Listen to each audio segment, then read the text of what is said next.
Good morning, everybody. Did that work? I'm going to be amazed if this finally is starting to work, if I'm able to get this duct tape presentation uh, sorted out and somewhat smooth. Good morning, everybody, or afternoon or evening. It's getting close to the afternoon here. It is exactly 11:11. That's a good sign of good things to come. It's 11:11 in my time zone, and let's just pretend it's the same time where you are. And you know what that means? That means it is time for Canada's new land acknowledgement. So, for those of you who don't know, we have had this rash of communist infection in Canadian society for many years in the form of nonsense land acknowledgements. And we've come up with, or I've come up with, and some of you have helped me with some feedback. And that is this. Ready? Get your cup if you still have your coffee. And it goes like this.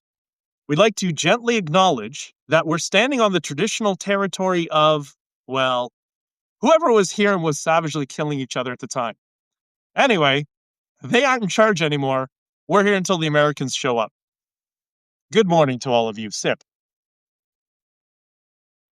So, for those of you who don't know, hopefully some of you joined. I was just on the Scott Adams live stream with the team that's running the Scott Adams School. And that's kind of the team that was working behind the scenes, helping Scott for several years, especially as Scott got ill towards the end.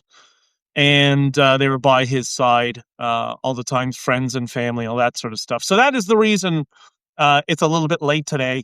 They messaged me late yesterday. I set up this stream actually earlier in the week. And they sent me a message yesterday, said, it was actually Erica sent me a message saying, can you join the stream tomorrow? And so, of course, I said yes, because I'm trying my best to be useful. And hopefully I am being useful to them. We had a great time. So you can go check out, just type in Coffee of Scott Adams stream, whatever, on YouTube YouTube Locals Rumble.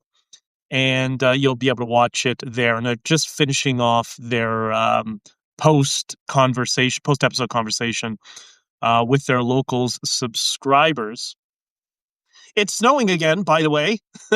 if you're if you're in the Northeast, especially if you're in Toronto, I remember I was supposed to be down south all winter, and I thought I had to delay some things. I thought, oh well, okay, I'll stick through this winter. How bad could it be?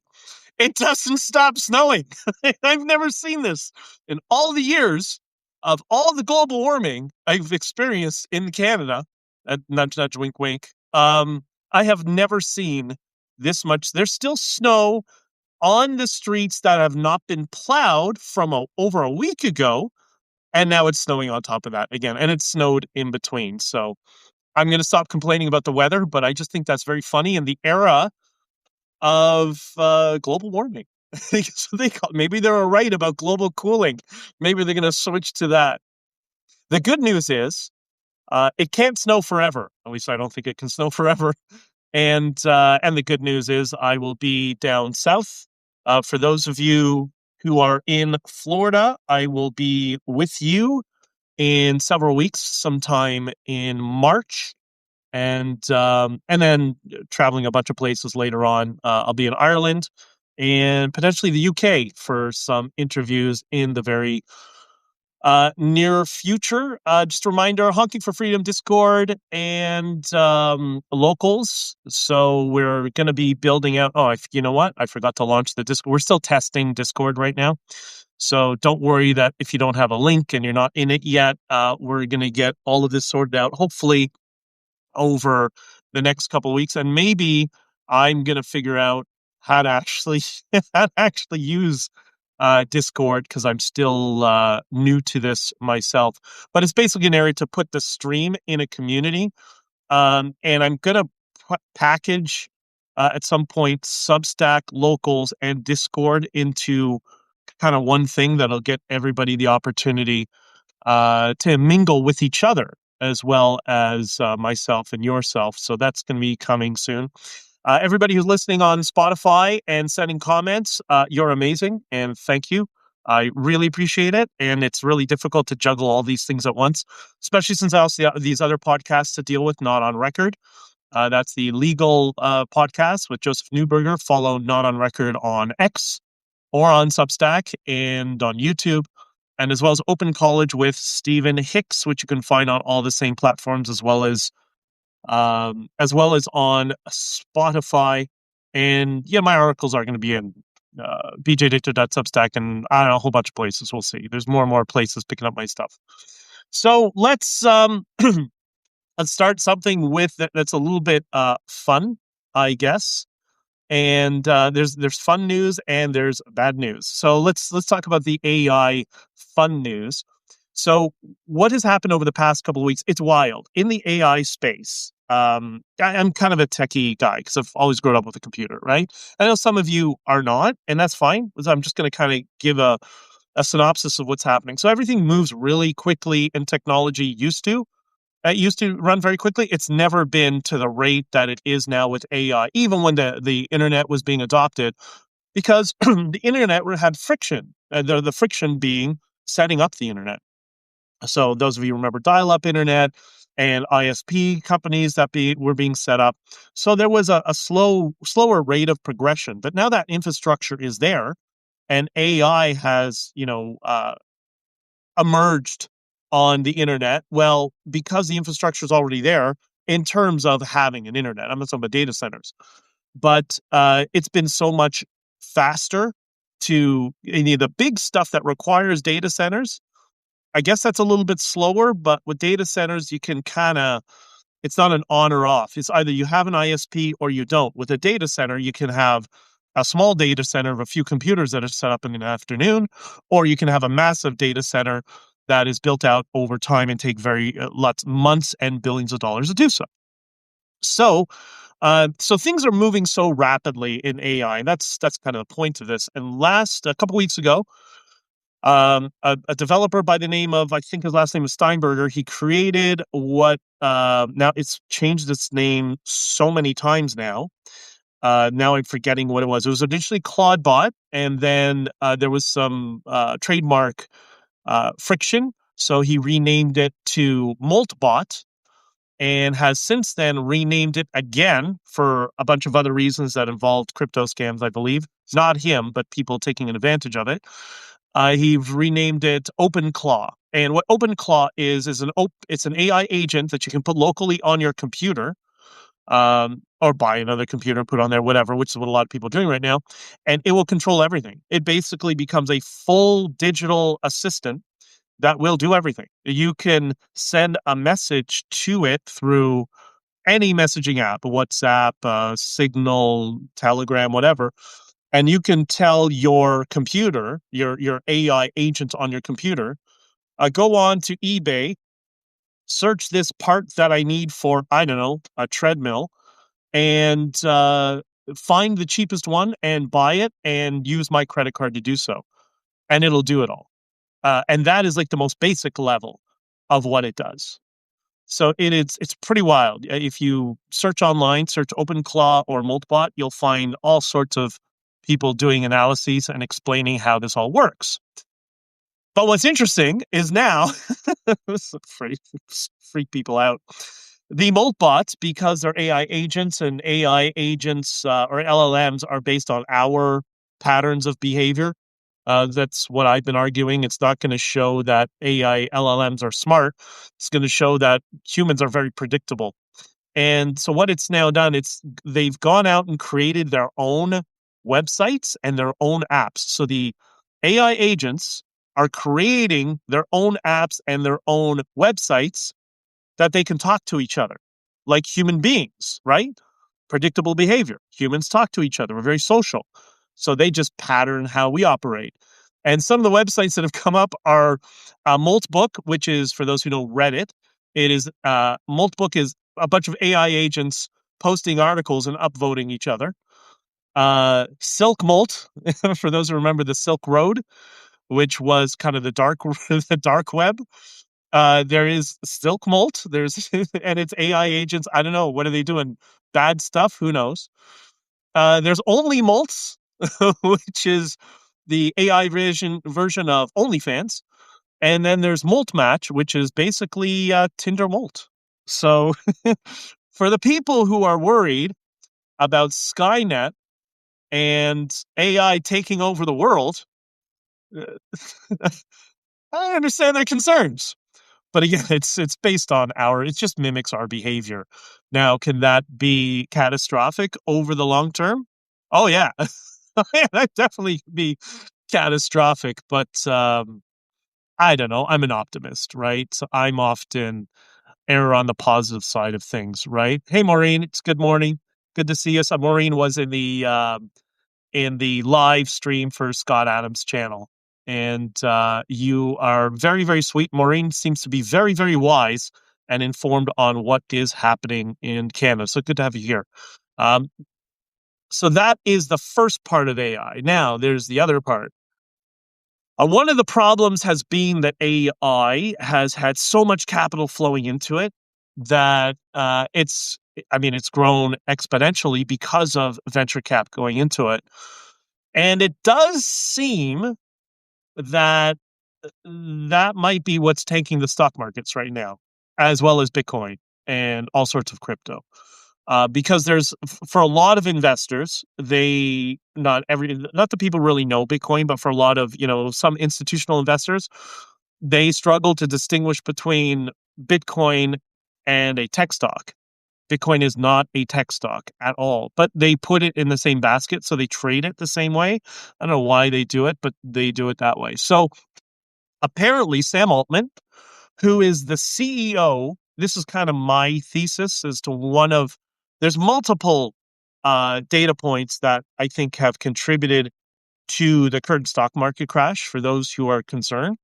I think just wait it out like all crashes. But Sam Altman made an admission on a podcast recently. Forgive me, I didn't write it down. I couldn't write it down at the time when I heard about it. But he made an admission on some podcast talking about AI.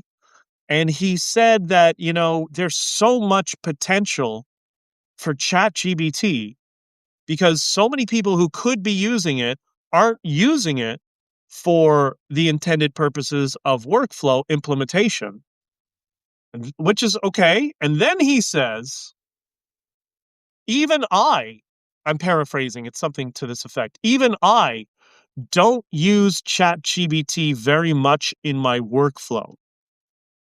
And I think all the VC investors said, what? What did you just say? You just say you don't use your own product that we're putting billions of dollars in? Now, I don't think that's what he was getting at.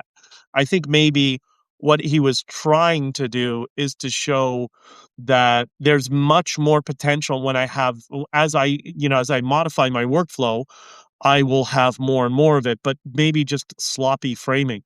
And this is a good example of communication is not about what you think you said. It's about how what you said was perceived. So that's my dating advice for today. I hope that's helpful. Communication is not about what you think you said. It's about how the recipient interprets what you've said. And yeah, I'm getting a few messages. Yes, we're going to get on to Epstein in Israel. I promise that's coming up. And I'm sure this is not the only time we're going to be talking about Epstein. So a couple of things I do want to review. We discussed how intelligence agencies and law enforcement become woke over time.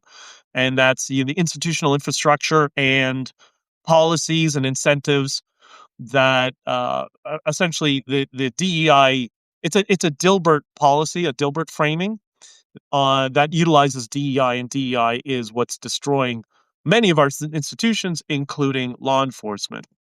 Did I present a compelling and reasonable argument? And more importantly, did I present a compelling and reasonable argument irrespective of your political persuasion? Which is what I'm hoping to do. I'm hoping that it would also resonate with people who may be on the more liberal side, but for them to understand that, like, we understand maybe the intentions were good, but, the road to disaster is paved with good intentions. And I think there's some of that. We discussed the cafe scraping, which is corporate average fuel economies. and fuel economy standards in the United States. It's funny, Canada's doing the complete opposite of the United States, which I don't understand why. We should, as many policies we follow, that's a good example of something we should be following in the United States. So just curious if that resonated, if any of you have seen any signs of that. And then a little bit, we touched on the Epstein files last time, and I asked why Steve Bannon, well, I guess it's Stephen, but why Steve Bannon met with Epstein. And I think many of you probably seen that interview. It turns out that Epstein hired Steve Bannon to rebrand himself. And what we see in the email communications is there's a back and forth that Epstein would just wanted to do a YouTube video and apologize. And Steve Bannon, I guess, saw the opportunity of no. We need to destroy we need to destroy the narrative, the trafficking narrative. And this is how we'll do it. And gave him some sort of strategy. And then I guess that's what ended up being that 2-hour interview that I don't think was ever released until the Epstein files were released by the Trump administration. So very interesting. And so Steve Bannon was on board because he was being hired and incentivized to do this. So there's something, stick that feather in your cap, that people are incentivized to work with the other side politically if they're getting paid enough money. And by the way, that's not an attack on Steve Bannon. My point is that he's not the only one, as many of us see on Twitter, right? That there are financial incentives for people, and that many people are political mercenaries. Put a pin in that idea.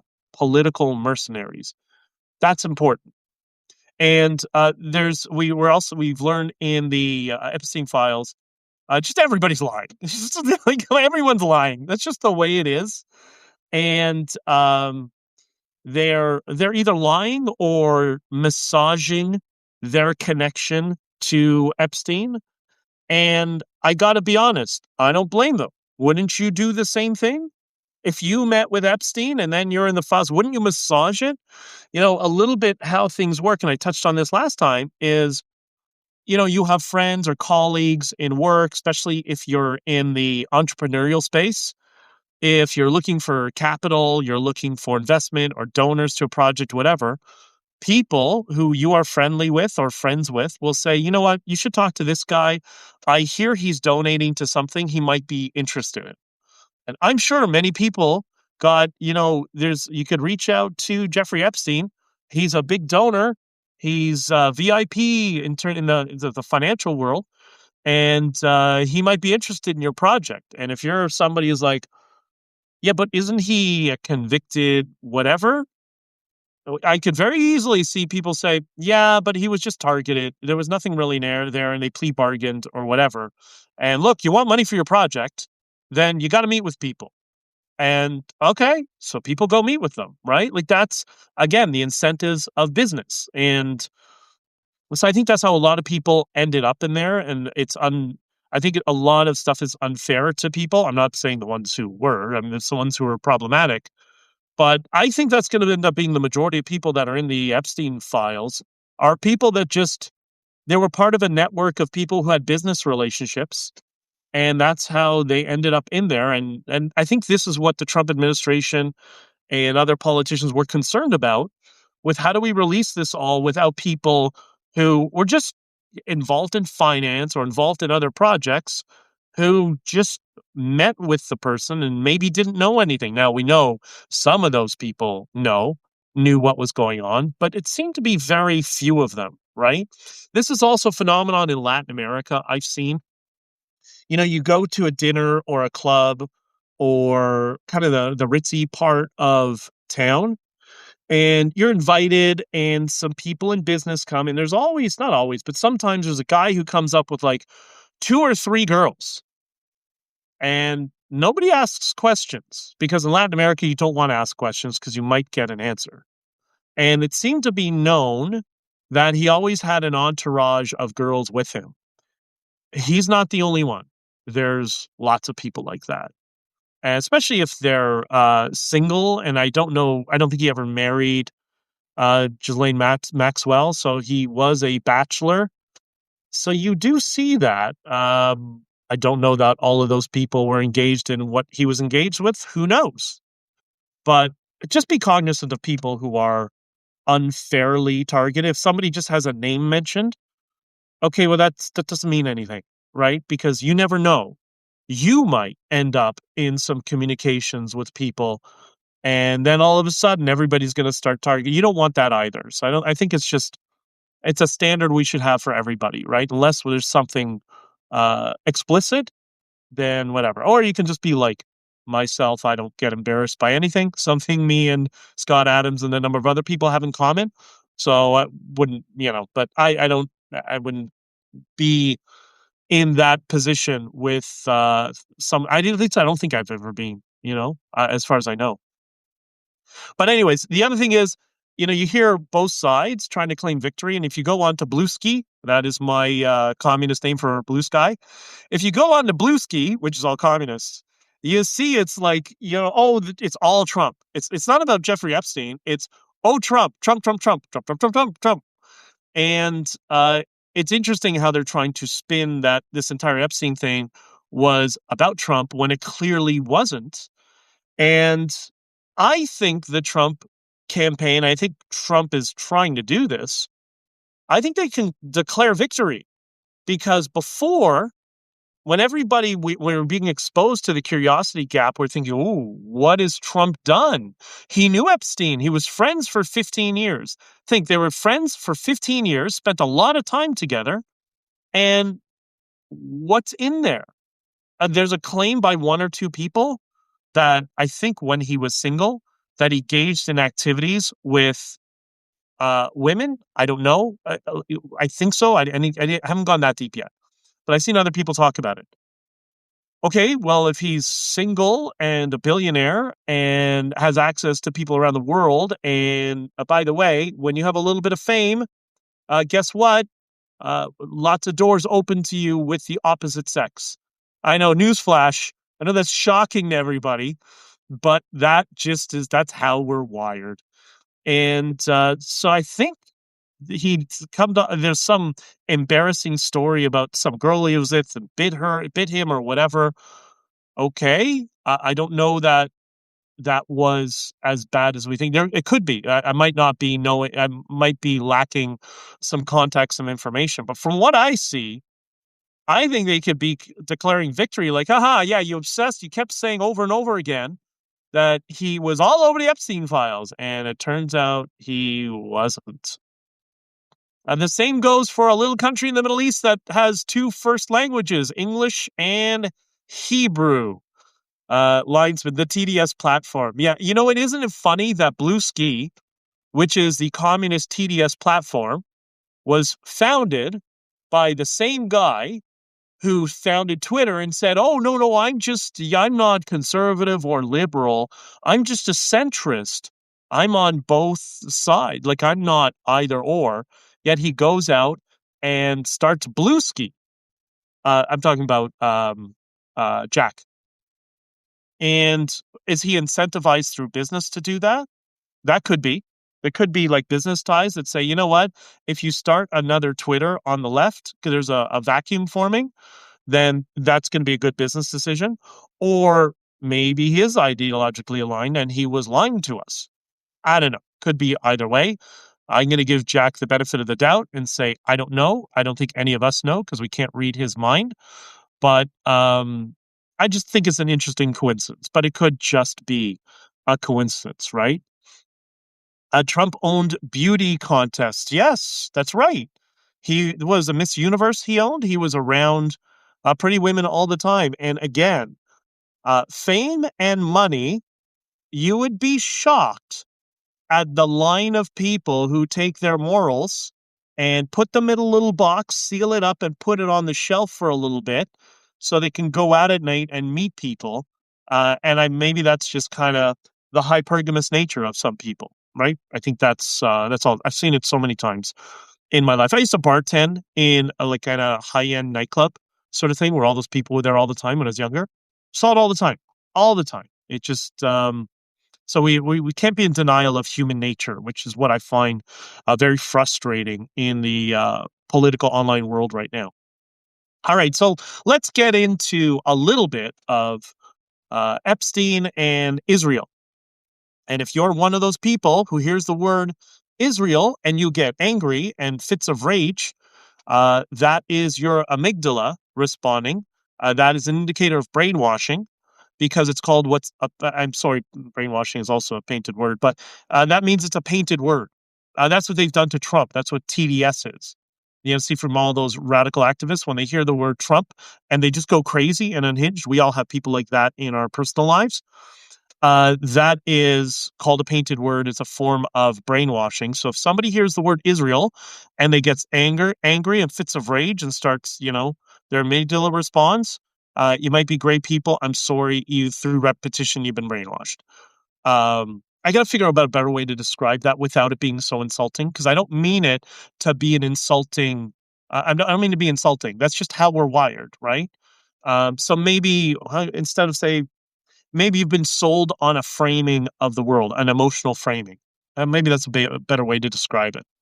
So I'm not going to repeat all the false claims. As we've learned, many of them are now completely false, just like all the claims, many of the claims about Donald Trump.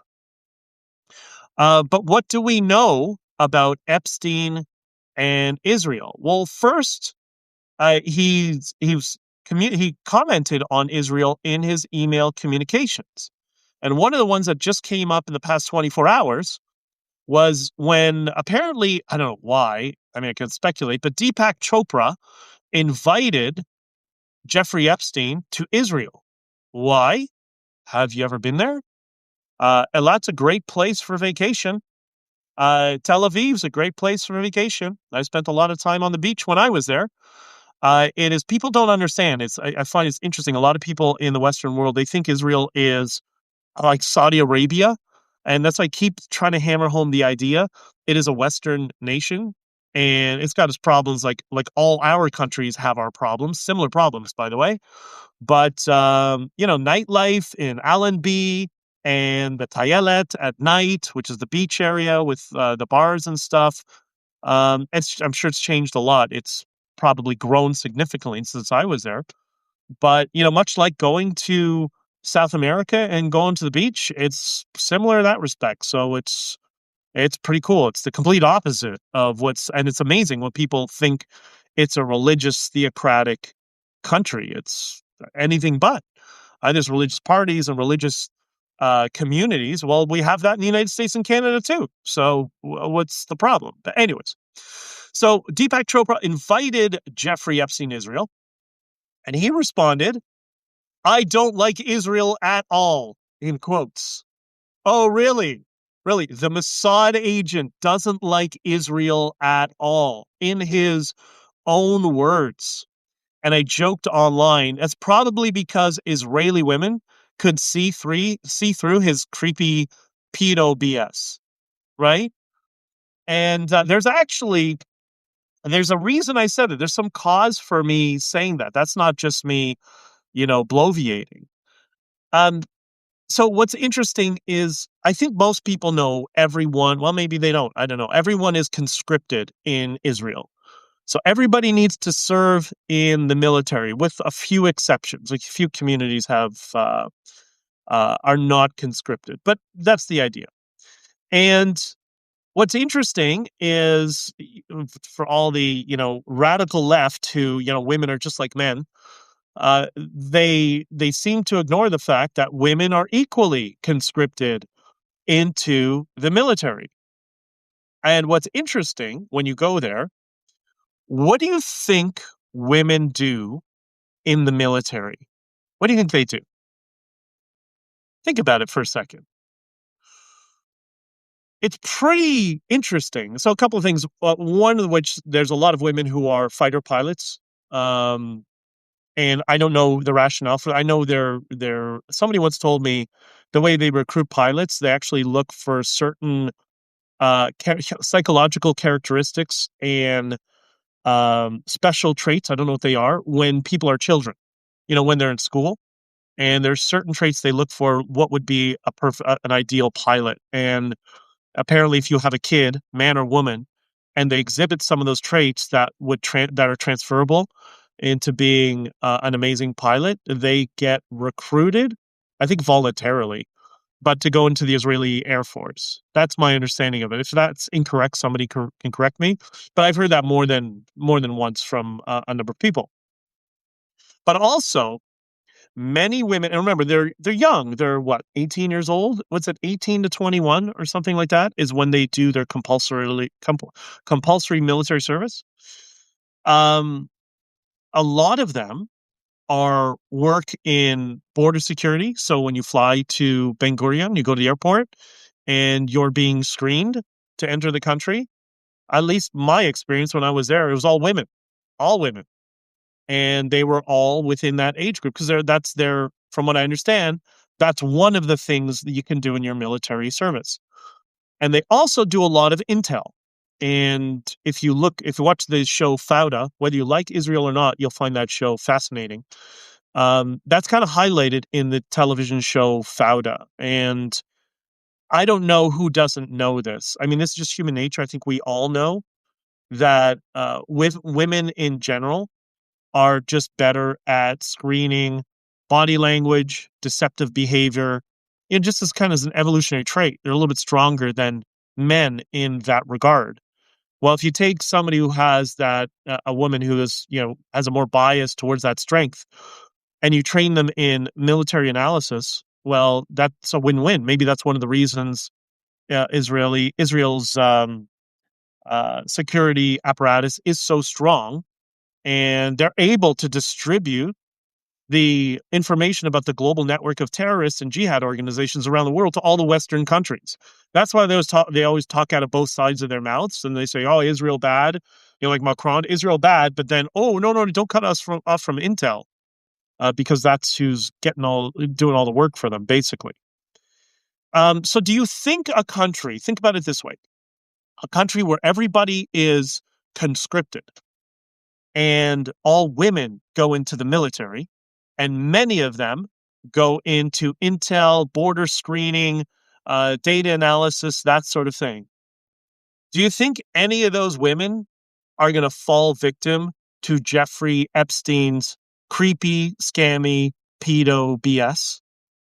I mean, if there's anyone in the world who's going to be so primed to understand that, there's a couple of groups of women I can think of that I know and have experience with. That is Israeli women and women in Latin America who have a certain street smarts that we don't have in the West. And that's what you get from growing up in a neighborhood that has paramilitaries and narcos cartels and, different gangs and factions and stuff like that. Like you develop your street smarts.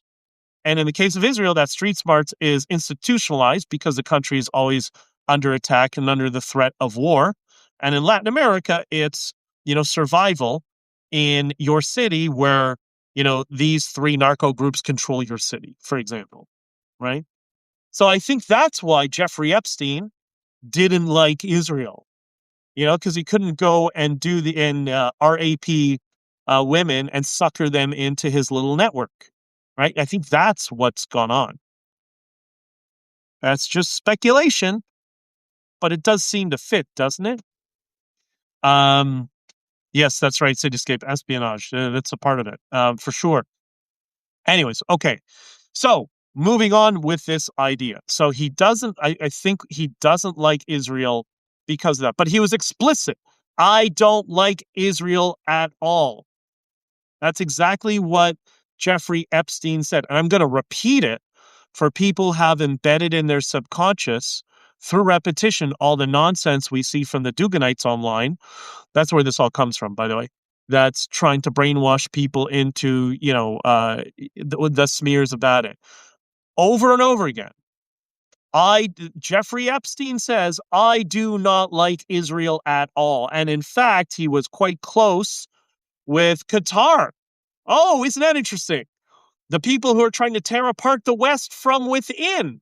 he was very close with, the people who are laundering money into educational institutions throughout the West, and by the way, in Israel as well, to undermine the country internally. How does that work? I'm hearing he's a Jewish supremacist. I'm like, what are you talking about? And I have some good friends who just don't understand Israel culturally, who bought into that, and I think they're starting to realize that that's not the case. Um, so I've kind of mapped out, and I don't want to harp on Israel too much because I don't want to make this like a topic of this stream over for it. But I think it's important to talk about this stuff right now in the current frame. That so Israel is like any other Western nation, like the U.S., Canada, and the UK. Yes, there's differences because they're always under attack because they're on the front line of the cultural war with Islamic terrorism. That's what's on its borders. That's what they've been dealing with. That's why there's no Christian Palestinians left. I don't know. Maybe there's three. There's three that you can bring on Tucker Carlson to be the stooge and the useful idiot. But those communities have been wiped out by Hamas, which is the militant. It's the militia of one of the Muslim Brotherhood militias, to be more specific. So, how do we square this circle? How do we get this all, together? Well, it does seem to be that, remember that idea of mercenary, that Epstein was a mercenary that would work with anybody, but he was something that we talk about in Canada. I haven't heard this term much frequently. I don't know why. By the way, I just have an itchy nose. Don't read into that to the people trying to read body language. I have allergies, so I'm trying to avoid doing allergies right now and doing the sneeze and stuff. Anyways, there's a term we use in Canada frequently, used to. I don't know why it's disappeared, maybe because there's so many of them now. And that is called a champagne socialist. That's right, champagne socialist. What is a champagne socialist? A champagne socialist means it's socialism for you, but hyper capitalism for themselves.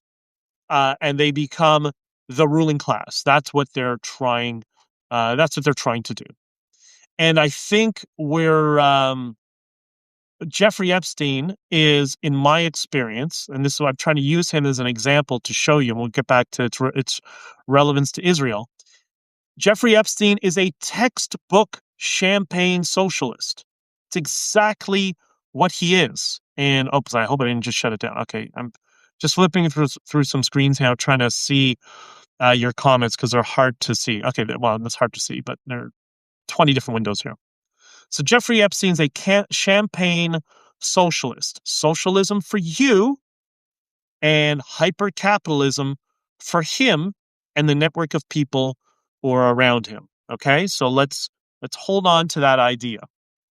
Now, it's essentially almost like they want to be warlords around the world. It's really kind of creepy, and which would fit perfectly to the fact that he seems to have been a psychopath in some shape or form.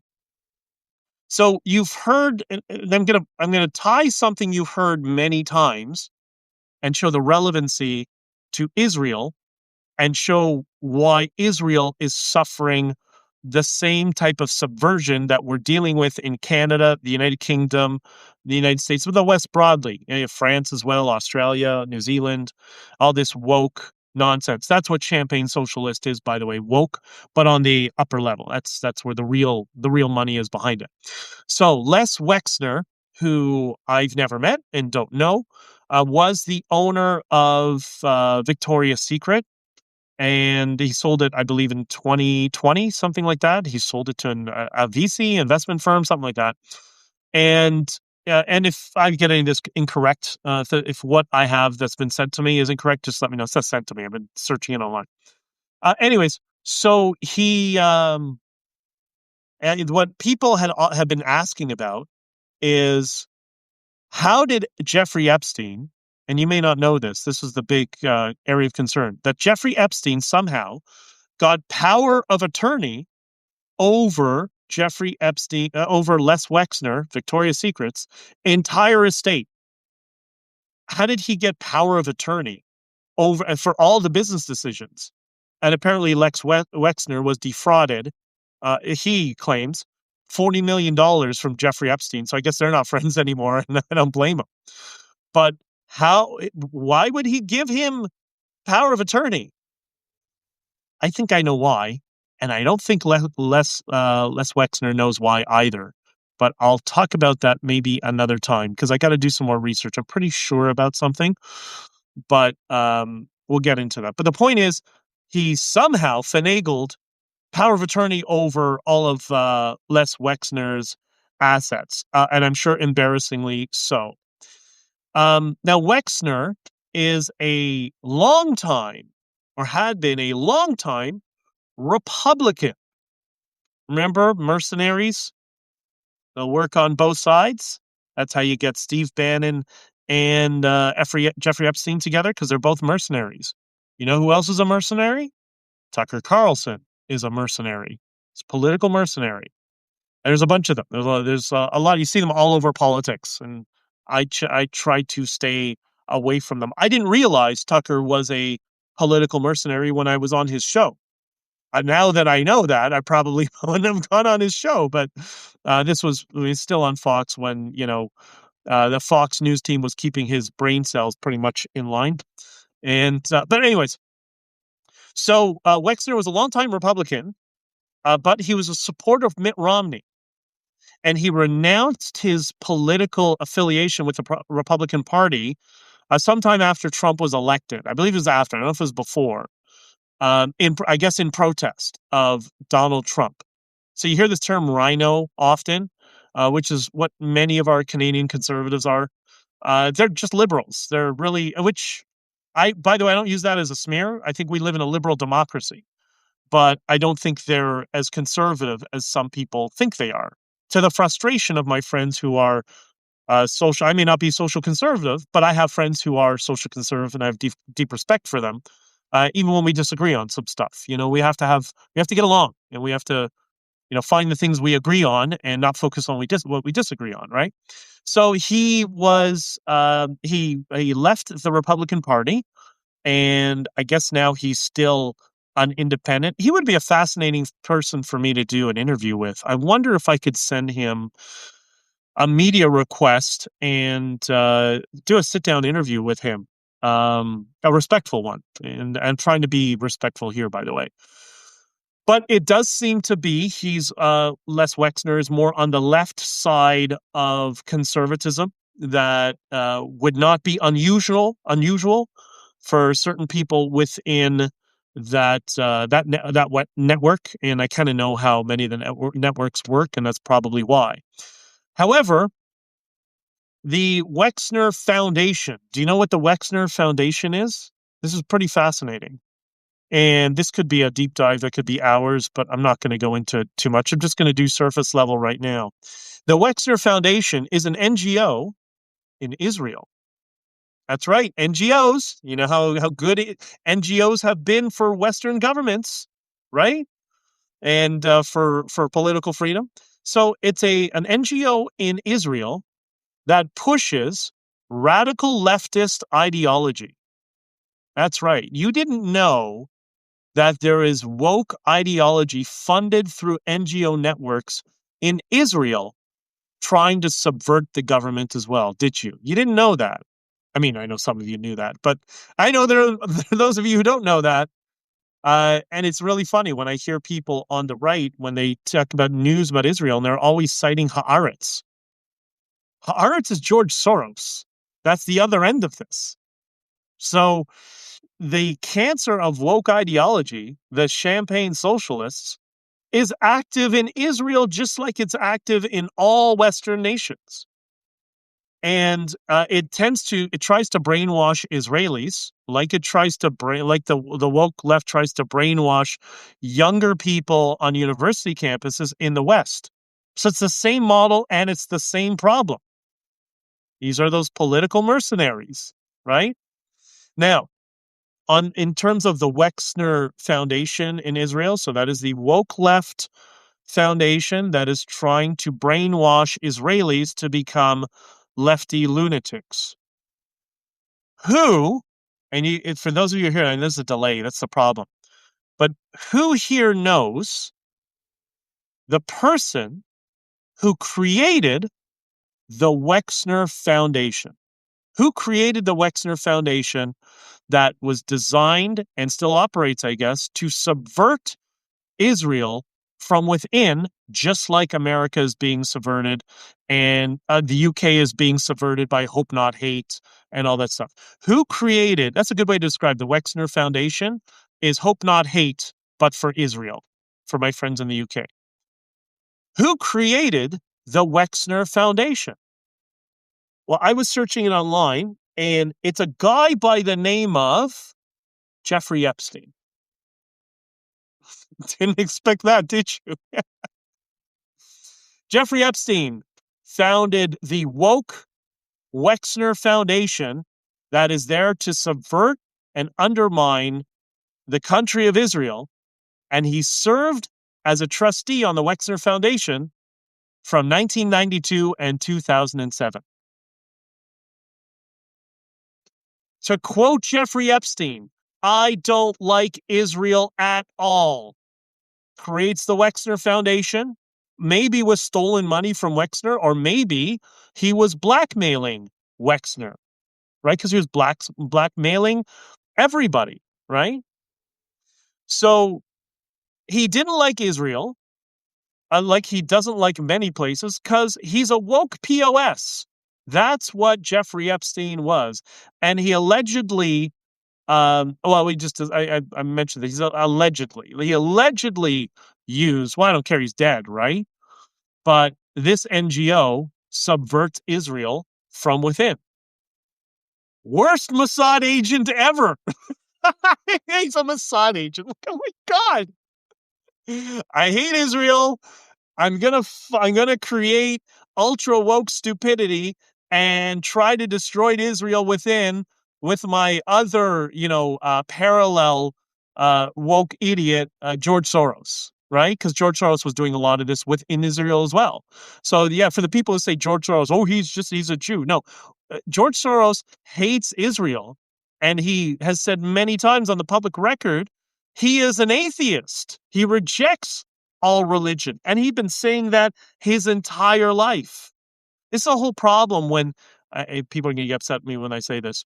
When the lefty Jews constructed this whole Judaism is an ethno-religion. Sorry, that BS never existed before the 90s when all of a sudden DNA evidence entered the classroom. That did not exist. Sorry, rejecting it. It's a religion. It's just not ethno-religion. I hate when people do, and I know why they did that. It's a practical reason why they were doing it, but it's fueling so much, and it's being used as a tool to fuel so much anti-Semitism, in my opinion. You may disagree, whatever. So this is just one small touch point. There's so many touch points on this network of gears in the machine that brings this all together. But Israel is not spared by the subversion by ethno-communists, the champagne socialists, who are destroying Canada, destroying the United States, destroying the UK, destroying Australia, destroying New Zealand, and many other countries around the world. Now, thank God, remember I talked about the street smarts of Latinos, people in Latin America? Because they don't fall for this BS. Because they understand who is a criminal just by seeing them. Just by looking at somebody, they can tell they're a criminal. We in the West do not have this ability. I mean, some of us do who've been around some very dangerous people. But, I remember somebody telling me this. He articulated it best. And people in Latin America understand this. I've asked friends in Latin America, and they're like, oh, yeah, for sure. When you go to an event at, I don't know, a charity event, a political event, whatever, with kind of the high rollers are all there. And there's somebody who is very charming, articulate, wears the best suits, it tells the best jokes, is the funniest guy, very wealthy, very successful. Everybody's wife wants to meet them. They want to get together on the weekend because they're so charming. Charming? That's your narco. That is your Muslim Brotherhood terrorist. That is the criminal. That's your paramilitary. That's how the world really works. Those are the champagne socialists.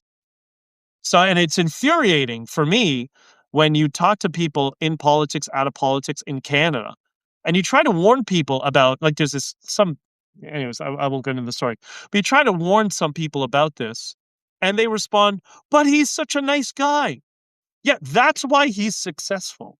He's successful because you're easily swindled because you don't have the same skill set as women in Israel and Israelis more broadly and people in Latin America. And I actually have friends, Italian friends, the same idea because they've had to deal with that their parents' generation, right? If you know what I mean. Nudge, nudge, wink, wink. That's kind of and that. So when people say, "Well, why is the West collapsing?" Because of us. Because of us. We say stupid things like, "Oh, he's such a nice guy." Who cares? He's a nice guy.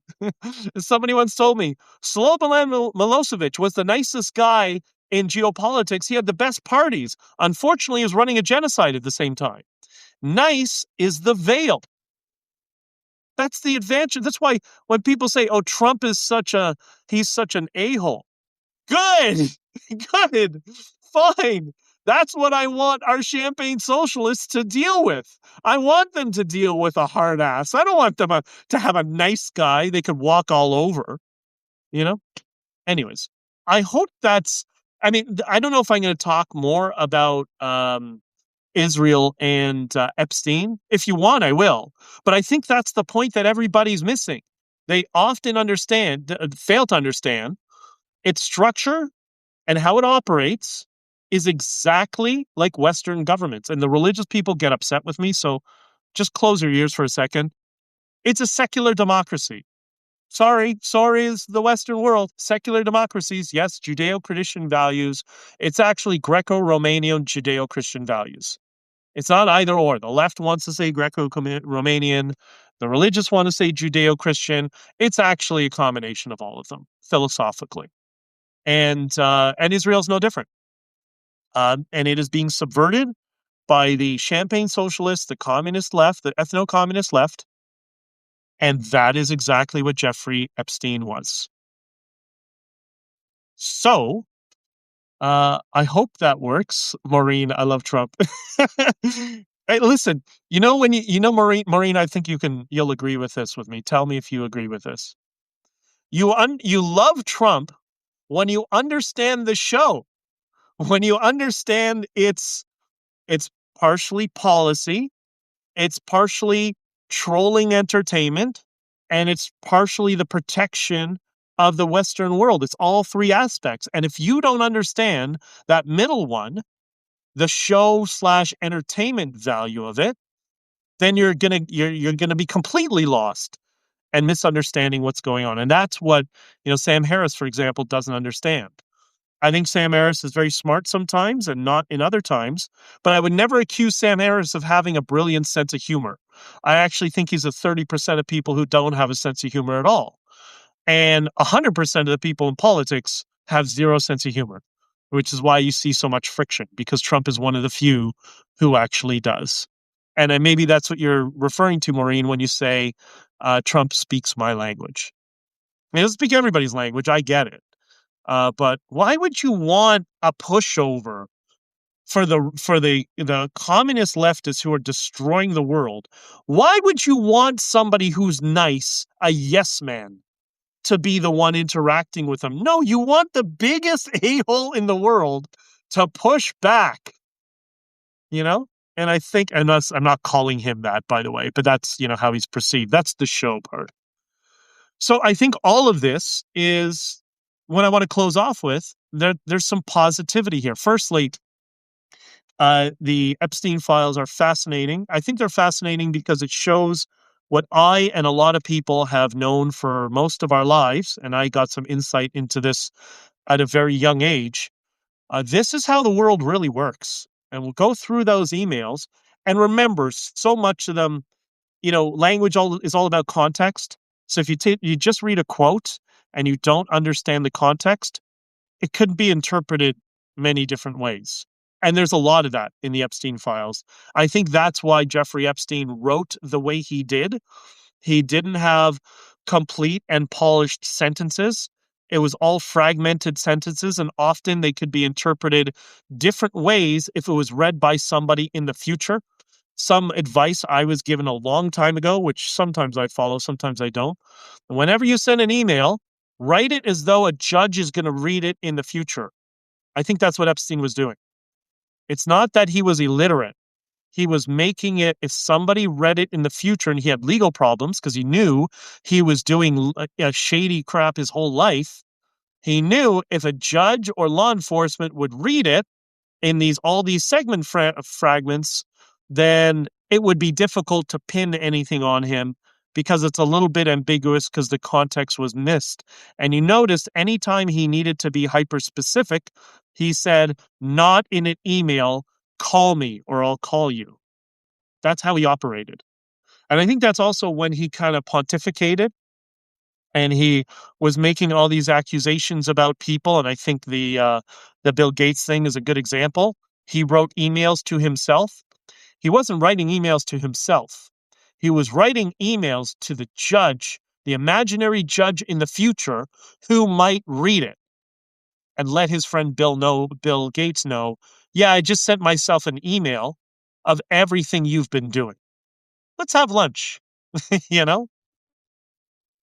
Um, Maureen says, I want to know more about your past, BJ, when you have time. Okay. I mean, I've been doing so many hundreds of interviews over the past couple of years since the trucker convoy and before, and I was, involved in politics. I just got frustrated as a small business guy, watching our country like just collapse into this postmodern communist hellhole. So I decided, oh, let's get involved in politics. Maybe I can, make a difference. Boy, what a mistake that was. But when you already know how the world really works, and then you get involved in politics and you see the gears and machine, how it really works behind the scene, it's really a Dilbert cartoon. That's the best way to describe it. Anyway, so as I mentioned on the Scott Adams stream, and a shout out to the Scott Adams School and all those wonderful people that are trying to protect Scott Adams' legacy and be useful into the future. I think we're in a great position right now. There's so many things in the world that nobody would talk about 10 years ago. The you see what's happening with the money laundering from the Somalis in Minnesota. That's also happening in Canada, by the way. I'm going to talk more about that here in the near future, and that's also related to human trafficking and the illicit drug distribution in Canada. That's also the same people in Western Canada. So we'll talk more about that in the future. But all of these things nobody wanted to talk about 10 years ago. And now everyone's curious, which is, as I said on Scott Adams' stream with the Scott Adams School, I could only dream of that 10 years ago, that we would be in the position we're in right now, that so many people actually want to know, okay, what the hell is going on right now? This doesn't make sense, because in the past, you try to tell people, it's like, oh, no, I don't want to know. I don't want to know. And that includes politicians. But now I think the political structure is now in a position where they're being forced to deal with it because Trump is a big part of it, but not the only thing. And I think they're trying to figure out how they can deal with that. And a good example is in Canada, they just got rid of that jihad front. It was the Islamophobia Council, BS, whatever it was. That's just jihadism in Canada. And the Carney government was even forced to cancel that bullshit. Yeah, I said a bad word. I'm sorry. Even the Carney government was forced to cancel. Was that because of Trump? I think so. That's why I wrote the article that's in Zero Hedge and on my Substack. A caliphate forming on America's northern border. How will Trump react? I think we're finding out how Trump will react. So I think it's all good. It's all good stuff. I do believe we're headed towards a golden age if we can keep things together. There's going to be bumps in the road, but I'm quite optimistic, and you should be too, because the world is an amazing place. Even when it's snowing like it is today every day, because eventually the snow is going to stop. All right, so I'm going to have to Wow, it's already past 12 o'clock. Sorry for being late. It was last minute. They asked me to come on Scott's stream, and they mentioned to me today they want me to come back on periodically and contribute. And, for Scott and for the wonderful people who had been helping and supporting him and trying to protect his legacy, I will do that. And I think we're all cognizant to not try to impugn ideas and motives or opinions that Scott never expressed. So I think we're going to be very careful not to do that. And I will be here Friday, Saturday, Sundays for now, and that will likely increase in the near future. There's a whole big architecture we're working on right now to incorporate and bring you all together on Discord, on Substack, those of you who are on locals, and put this all together for us all to share some information. One thing, I'm going to be refining the Discord servers, but one of them we're definitely keeping are the memes. We have a meme server in the Discord chat, which is quite amazing. So thank you, Maureen. Thank you. Oh, Phil Mission. Good to see you, brother. And Free Iran. I know something was happening last night. I've had no time because I jumped onto the stream this morning because I got back into Toronto late last night. That might be a topic of tomorrow, Iran. If you have anything to send to me that you're aware of, let me know, because maybe we're getting to a critical moment where the people of Iran are getting closer and closer to experiencing the freedoms that we take for granted of in the West, that hopefully Iran will experience them as well. Unfortunately, I think it's not going to happen without a bloody war, and I think it kind of needs to happen. So, those of you who have wanted revenge for almost 5 decades, I think you're going to get your chance, and please take advantage of it to send a message to any mullahs who think they're going to come back in 20 years from now. You make it very clear that that's not going to happen. Just my opinion. Iranian people learned the hard way 47 years ago. Yeah, I agree. All right. I love you all. You're all amazing. Please be kind to people and be kind to strangers. I know it sounds weird. That's kind of my thing. Be kind to the guy at the gas station, person working at Costco, in the coffee shop. Just ask how their day are. Spark up a short little conversation. It's going to make their day amazing, and it's going to help you build your confidence because you're doing something proactive to make days better for strangers in your life, should we say. All right, I got to run, and I will talk to you all soon. Lots of love for all of you. Bye-bye.